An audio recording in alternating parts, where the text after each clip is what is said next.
Okay, so here we have a binary search tree, and we've been building it up according to our insertion algorithm. We now want to talk about deletion. How do I remove things from this binary search tree? And there's three different cases that we might end up with. Let's talk through them one by one. The first case, we might have a card that is a leaf card, that it's all the way at the end of a tree and it has no cards on top of it. So if I want to remove number 53, well, first let's find it. We're rooted here at 40. 53 is greater than 40. 52, so 53 is greater than 52. 55, 53 is less than 55. 53. Okay, we found it. And there's no cards on its left or right corner. Well, in that case, we can just remove it. We talk to the 55 and say, there's no longer anything on your left corner, and you're done. Okay, so that's our first case.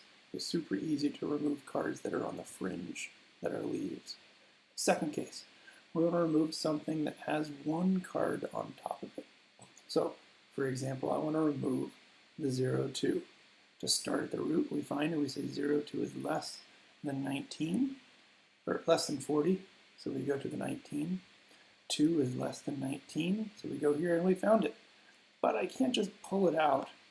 That's going to disconnect my tree. So what I have to do is say anything, if I only have one child, we're just going to wire that up where I was. So these need to go on the left child of 19, the upper left corner. So go ahead and get rid of that up here. And these two cards need to move now. The 14 needs to be here, and the 11 needs to be down here. We've repaired the tree and put things back so that the binary search tree property is invariant, it doesn't change, and we're all good. So whenever you find something, this is case 2, something's in the middle, but it only has one card on top of it, shift those cards back into the place where it was. These cards are now on the upper left-hand corner of the 19. Okay, case 3. We want to remove something and it has 2 children. Okay, so if I want to remove 40, 40 here is my root.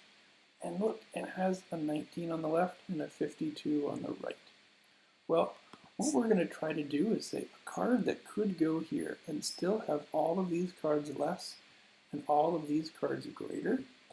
It's going to be the card that is right after 40, the number that's just higher than 40, the next number. Well, how do I find that? To find the next highest number, well, it's got to be over here on my right, and it's going to be the minimum number I can find. So go to the right, and then go to the left as much as possible. We find the 44. The 44 is the successor of 40, so I can swap them and put the 44 up here, and my tree will still be happy. But before I do so, I have to figure out recursively now, how do I remove the 44? 44 only has one child, and that was case 2. What should I do? I should shuffle the 48 and the 49 back up here. Let's put this down here temporarily. I want to move the 48 and the 49 back into spot. And now the 44 can be up here where the 40 was. My tree is still happy. I still have everything less than 44 over here, everything greater than 44 over here, and I still have a binary search tree. So 3 cases for removing. Easy on the leaves. Okay on something with 1. And a little bit more detailed, but we can find out the next number that can be easily substituted and then do another removal on that number. Okay,